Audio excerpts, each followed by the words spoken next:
అందరికీ నమస్కారం. ఇప్పుడు మేము వచ్చి ఈ సినిమా గురించి మాట్లాడుతుంటే నెపోటిజం అని, ఇండస్ట్రీలో వాళ్ళ పిల్లల్ని తెచ్చేసుకుంటున్నారని, ఇలా రకరకాల ట్రోలింగ్ అంతా. అసలు నేను మాట్లాడాలంటే ఫస్ట్ రెడీగా ఉంటారు ట్రోలింగ్ చేయడానికి. దయచేసి కాసేపు అందరూ సిన్సియర్గా, ట్రూత్ఫుల్ టు యువర్ హార్ట్ వినండి, నేను రిక్వెస్ట్ చేస్తున్నాను. ట్రోలింగ్ చేయడమో, లేకపోతే వాళ్ళ గురించి చెడుగా మాట్లాడడమో, యూట్యూబ్ ఛానల్స్కి కూడా చెప్తున్నాను, తోచింది రాయడమో, దానివల్ల చేసుకునే సొమ్ము నా వరకు శవాల మీద డబ్బులు ఎరుకునే లెక్కనే. దయచేసి అలా చెయ్యొద్దు. ఎవరి గురించైనా, ఏ ఆర్టికల్ రాసే ముందైనా, ఎవరి గురించి ఒక కమెంట్ చేసే ముందైనా ఒక్క క్షణం ఆలోచించండి. మీకు మీ ఫ్యామిలీస్ ఉంటాయి, మీ వెనక మీ అక్కలు, అమ్మలు, చెల్లెళ్ళు ఎంతోమంది ఉంటారు. సో దయచేసి ఒకరిని హర్ట్ చేసే విధంగా మీరు రాయడం వల్ల మీకు ఏమి వస్తుందో నాకు తెలియదు. ఈవెన్ ఈ రివ్యూవర్స్ కూడా ఇంతకుముందు ఎలా ఉండేదంటే, సినిమా రిలీజ్ అయిన తర్వాత వారం తర్వాత రివ్యూ వచ్చేది. ఆ సినిమా టోటల్గా ఎలా ఉంది, ఆడియన్స్ ఎలా రిసీవ్ చేసుకుంటున్నారు, ఇది ఎంతకాలం నిలబడుతుంది, దాంట్లో ఉన్న ప్లస్ ఏంటి, మైనస్ ఏంటి, ఒక 1 వీక్ స్టడీ చేసి ఆ తర్వాత రివ్యూస్ ఉండేవి మేము తలంబ్రాలు, ఆహుతి, అంకుశం అట్లా చేసేటప్పుడు. ఇప్పుడు ఏంటంటే సినిమా ఫస్ట్ షో చూస్తూనే ఇంకా అసలు సినిమా ఏంటో కూడా తెలియదు. టైం వైజ్ అనమాట. 10:30 మూవీ స్టార్ట్ అయింది, 11 o'clock హీరో ఇలా అన్నాడు, 11:30 హీరోయిన్ ఇలా అంది, 12 o'clock ఇట్లాగా ఒక రివ్యూస్ రాస్తూ వాటిని ట్విట్టర్లో మెసేజెస్ పెట్టేస్తూ ఇష్టం వచ్చినట్టు కొన్ని కోట్లు స్పెండ్ చేసి ఒక మూవీ చేస్తామండి. దయచేసి అంటే as a producer, as an artist నేను మాట్లాడుతున్నాను, as a director, as a technician, అన్ని సినిమా గురించి నాకు మొత్తం తెలిసి నేను మాట్లాడుతున్నాను ఈ విషయం. ఇన్ని కోట్లు ఖర్చు పెట్టి ఒక సినిమా తీస్తున్నప్పుడు మీరు జస్ట్ మీకు తోచింది ఒకరి ఒపీనియన్ సినిమా ఫస్ట్ షో అవ్వకుండా ముందే మీరు అలా రివ్యూస్గా పెట్టేసి మాట్లాడేసేస్తే ఏమైపోవాలి ప్రొడ్యూసర్స్? అంటే ఈ రివ్యూస్ వల్ల ఏంటి, దాన్ని ఎవడు పట్టించుకుంటాడు, సినిమా బాగుంటే ఆడుతుంది అంటారండి. అది కూడా కరెక్ట్ కాదు. అన్ని సినిమాలు సూపర్ డూపర్గా ఉండకపోవచ్చు. ఒక ఎబోవ్ యావరేజ్ సినిమా చచ్చిపోతుంది ఇలాంటి రివ్యూస్ వల్ల. దయచేసి కొంచెం టైం ఇవ్వండి. సినిమా అంటే ఒక్కొక్కరి థాట్ ప్రాసెస్ ఒక్కొక్కలా ఉంటుంది. నాకొకటి నచ్చుతుంది, మీకొకటి నచ్చుతుంది, ఈయనకొకటి నచ్చుతుంది. సో ఒక సినిమా అందరికీ నచ్చకపోవచ్చు, బట్ నచ్చే వాళ్ళు చాలామంది ఉండొచ్చు. ఆ నచ్చే వాళ్ళని కూడా చూడనివ్వకుండా చేస్తున్నాయి ఈ రివ్యూస్. దీనికి ఒక సొల్యూషన్ ఏంటంటే నా దగ్గర లేదు, బట్ దయచేసి సొల్యూషన్ మీరే అండి. మీరందరూ ఇలా హేట్రెడ్ ఉన్న వాళ్ళ మెసేజెస్ని అప్రిషియేట్ చేయొద్దు, ఫాలో చేయొద్దు. అంటే just no don't follow those reviews. నాకు ఈ ట్రోలింగ్ గురించి నాకు తెలియదు. ఎందుకు తెలుసా, నేను చూడను, హ్యాపీగా బతుకుతా. అది ఎందుకండి hatred? Let us live happily. So no hatred. అది నిజమే. ఆయనకి హేట్రెడ్ ట్రోలింగ్ అంతే చూడరు. అంటే ఈవెన్ ఒక మెసేజ్ టైప్ చేయాలంటే కూడా వాళ్ళ పిల్లల్ని పిలిచి మెసేజ్ టైప్ చేయమని చెప్తుంటారు. So is that innocent as long as is trollings and social media is concern. So like whoever is got talent, they'll make it. ఈ సినిమా కాకపోతే ఇంకొక సినిమా. సో ఆనంద్ని ఇవాళ ట్రోల్ చేసిన ప్రతి ఒక్కరు కూడా సినిమా చూసిన తర్వాత ఎవరన్నా ఆనంద్ని ట్రోల్ చేసలేదు, ఆనంద్ గురించి మాట్లాడారు అంటే వాళ్ళు we must say they're maniacs or psychos or somebody. Like anybody with true heart, with an open mind దొరసాని చూస్తే ఇట్స్ ఎ క్రేజీ ఫిల్మ్. నాకు పర్సనల్గా నా కూతురు యాక్ట్ చేసిందని కాదు, లేకపోతే ఆనంద్ అని కాదు, నాకు ఆ సినిమా చూస్తున్నంతసేపు నాకు వేరేమీ ఆలోచన రాలేదు. మళ్ళీ చూడాలని అనిపిస్తుంది. ఇప్పుడు కూడా ఇప్పటికి నేను 3 సార్లు చూశాను, ఇంకొక 3 సార్లు కూడా నేను ఆ సినిమా చూశాను. అంటే there is so much of truth, so much of honesty in that film. ఇవాళ రేపు వస్తున్న ఈ లవ్ స్టోరీస్, ఎలాగే లవ్ అంటే, నేను ఇంతకుముందు కూడా డిగ్రీ కాలేజ్ అనే ఒక ఆడియో కాల్ ఫంక్షన్ నేను మాట్లాడి ఒక పెద్ద ఇష్యూగా చేశారు. నేను చేసింది లవ్ ఉండద్దు సినిమాలో, రొమాన్స్ ఉండద్దు అన్నది కాదండి. ఆ లవ్ రొమాన్స్ ఎలా చూపించాలి, అబ్సీనిటీ ఉండద్దు, వల్గారిటీ ఉండద్దు, అసహ్యంగా చూపించద్దు, క్లాస్ రూమ్లో వచ్చి ఒక సెక్స్ చేస్తున్నట్టు చూపించకండి. ఇది పద్ధతి కాదు. Love is like so pure. ఆ ప్యూరిటీ ఇన్ లవ్ ఏంటని నాకు దొరసానిలో కనిపించింది. నాకు చాలా నచ్చింది ఆ సినిమా.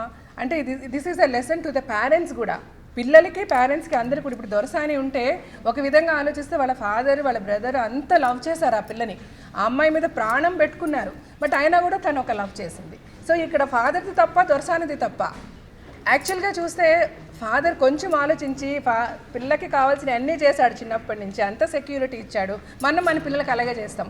పుట్టినప్పటి నుంచి వాళ్ళకి కావాల్సిన బట్టలు కొంటాం, వాళ్ళకి కావాల్సిన తిని, మన దగ్గర డబ్బులు లేకపోతే వాళ్ళ ఐస్ క్రీమ్ అంటే కొంటాం. I will struggle or as of పిచ్చి మాట అనుకోండి, కానీ నిజంగా మా పిల్లల గురించి అంత కష్టపడతాం, కానీ వాళ్ళు ఒక లవ్ అని అనేయంగానే ఆ లవ్ అన్నది ఒక ఏదో అది వచ్చేసింది, ఆ లవ్ అవద్దు అనేస్తాం. ఎందుకు ఆ లవ్ అనేది కూడా it's part of their lifes. అందులో వాళ్ళకి నిజంగా నచ్చితే, అందులో ప్యూరిటీ ఉంటే, అందులో జెన్యూనిటీ ఉంటే, let we parents encourage that. నిన్నగాక మొన్న కూడా పెళ్లి చేసుకొని పిల్లని కన్నా కూడా ఒక అబ్బాయిని నరికేశారు రోడ్లో. ఏమొచ్చింది ఆ తర్వాత? ఆ కూతుర్ని చూసుకొని ఏం చేస్తున్నాడు ఆ ఫాదర్? వెళ్ళి జైల్లో కూర్చొని వచ్చాడు. ఆ తల్లి ఎంత కుమిలిపోతుంది. ఇలాంటి ఒక సిచ్యువేషన్ తర్వాత ఆ ఫ్యామిలీ ఏంటి అని ఒక క్షణం ఆలోచించుకుంటే, ఆ పిల్లలు లేకుండా మనం బతకగలమా? అప్పుడు పంతం, పట్టుదల, ఈగో చేసేస్తున్నాం. ఆ తర్వాత what we are nothing in this world. So this movie is a lesson. అంటే యాజ్ ఎ పేరెంట్ నేను ఫీల్ అయ్యేది, నాకు ఒక లెసన్గా ఫీల్ అయ్యా. And this will be a lesson for many parents as well as for the children also. Children కూడా లేదు, children కూడా నేర్చుకోవాల్సి ఏంటంటే, లవ్లో పడిపోవడం న్యాచురల్. లైఫ్లో ఈ ఏజ్లో పడిపోవడం అని, దట్ ఈస్ ఇన్ఫాక్చువేషన్ కూడా ఉంది. నేను పేరెంట్స్ అందరూ తప్పు అని చెప్పలేదు, కానీ ఇలాంటి పనిష్మెంట్ పేరెంట్స్ ఇంత విపరీతంగా వెళ్ళడం అనేది వద్దు. ఇట్స్ ఆల్ లవ్, అది గుర్తుపెట్టుకోవాలి ప్రతి ఒక్కరు. That's what we mean. Parents అందరూ ఇలా ఉండాలని కాదు, అందరూ రెస్పాన్సిబుల్ ఉండాలి. పిల్లలు రెస్పాన్సిబుల్ ఉండాలి, పేరెంట్స్ రెస్పాన్సిబుల్ ఉండాలి. ఈ సినిమా చూసి మనం తెలుసుకోవాల్సింది ఏంటంటే, అంత అగ్రెసివ్గా ఉండకూడదు, మన లవ్ చూపించాలి అన్నది. అదే, మన పిల్లల్ని మనం చంపుకోవడం కరెక్ట్ కాదు. అలాగే మన పిల్లలు కూడా ఆలోచించాల్సింది, పేరెంట్స్ ఇంత చిన్నప్పటి నుంచి మనల్ని పెంచి పెద్ద చేసిన పేరెంట్స్కి రేపు మనకి పెళ్లి చేసి పెట్టే పని కూడా వాళ్ళ బాధ్యతే. మనకి సరైన భర్తనో భార్యనో ఎంచుకునే ప్రాసెస్లో వాళ్ళ ఇన్వాల్వ్మెంట్ ఉండాలి అని పేరెంట్స్ ఫీల్ అవ్వడంలో తప్పు లేదు. సో మనం వాళ్ళని హర్ట్ కూడా చేయకుండా మనం ఏం చేయాలనేది పిల్లలు ఆలోచించాలి. పిల్లలు నిజంగా లవ్ చేసినప్పుడు, దాంట్లో ప్యూరిటీ ఉన్నప్పుడు, దాంట్లో జెన్యూనిటీ ఉన్నప్పుడు పేరెంట్స్ కూడా దాన్ని యాక్సెప్ట్ చేయాలి. ఇది నేను ఎన్నోసార్లు చెప్పాలనుకున్నాను, దొరసానిలో చాలా అందంగా చెప్పుకుంటారు. ఇది మంచి సినిమా అండి. ఈ సినిమాని మీరు అందరూ చూడాలి అని కోరుకుంటూ, ఈ సినిమాలో ద్వారా శివాత్మిక పరిచయం అవ్వడం నిజంగా ఐ ఫీల్ వెరీ ప్రౌడ్. ఒక మంచి క్యారెక్టర్, ఒక మంచి సినిమా. అంటే ఆర్టిస్ట్ అందరికీ ఆర్టిస్టులు అవ్వడం అనేది ఇష్టమే, అందరికీ అంత మంచి అవకాశం దొరకదు. I must say she lucky, she got a great opportunity because. And I must thank Madhura Sridhar garu and Yash Rangineni garu and Mahendra garu for creating such great characters. Dheeraj garu is another, అంటే ప్రొడ్యూసర్. మధురా శ్రీధర్ గారు అన్ని స్క్రిప్ట్ లెవెల్ అన్ని చేసి ఓపెనింగ్ వచ్చి అన్ని చూసుకుని వెళ్ళిపోతారు. ఇంకా ధీరజ్ గారే మమ్మల్ని అందరినీ చూసుకుని, పిల్లలందరినీ చూసుకుని సినిమా చేశారు. అదే, ఇప్పుడు మా మహేంద్ర గారు hats off to you sir for creating such pure characters, such pure love. Even మీరు ఎక్కడ కూడా ధోరణి కూడా, అతను ఎంత చెడ్డవాడైనా, పిల్లల్ని చంపడానికి అని వెళ్ళిపోయినా కూడా ఓన్లీ అతని ఒక పరువు మర్యాద అన్నదే చూపించారు, కానీ అతనిలో ఎక్కడ కూతురు మీద ఒక హేట్రేడో అట్లాంటిది కాదు. సో అలా ప్రతి క్యారెక్టర్ని చాలా గొప్పగా మీరు ఈ సినిమా నుంచి తెలుసుకోవాల్సింది ఎవరైనా అండి, లవ్ అనేది ఇట్స్ గ్రేట్, దానికి విలువ ఇవ్వాలి. ఎలాంటి లవ్కైనా ఇలాంటి పనిష్మెంట్ ఉండకూడదు, అది ముఖ్యంగా తెలుసుకోవాలి. చెప్పిన ఇప్పటికీ కూడా జరుగుతున్నది, ఎవ్రీ వీక్ లేదా every month, once in 2 months చదువుతూనే ఉన్నాము. సో దయచేసి ఈ సినిమా ఇప్పుడు ఈయన జరుగుతున్నప్పుడు మన పేపర్ తీస్తే చూస్తాం, ఇలా ఇలా ఇలా ఇలా అని ఏం బంగారు అబౌట్ అబ్బాయి అమ్మాయి, ఇలా పెద్దరికం, వాళ్ళ పేదరికం, ఇలా డిఫరెన్స్ వల్ల, క్యాస్ట్ డిఫరెన్స్ వల్ల మన పేపర్లో చూసి అలా సినిమా రూపంగా తీసుకొచ్చారు. ఇది చూసి మనమందరూ నేర్చుకోవాల్సింది ఏంటంటే, let us all love each other, మన హేట్రెడ్ వద్దు అన్నది సూపర్గా ఈయన చూపించుంటారు. అందుకోసం రండి థియేటర్కి. Yes Jeevitha, sorry for the interruption. ఇంక అంతే అండి. సో నాకు ఈ సినిమా చాలా నచ్చింది. ప్రతి తల్లికి, ప్రతి తండ్రికి కూడా ఈ సినిమా చాలా నచ్చుతుంది. పిల్లల్ని ప్రేమించే తల్లిదండ్రులకి ఇంకా నచ్చుతుంది.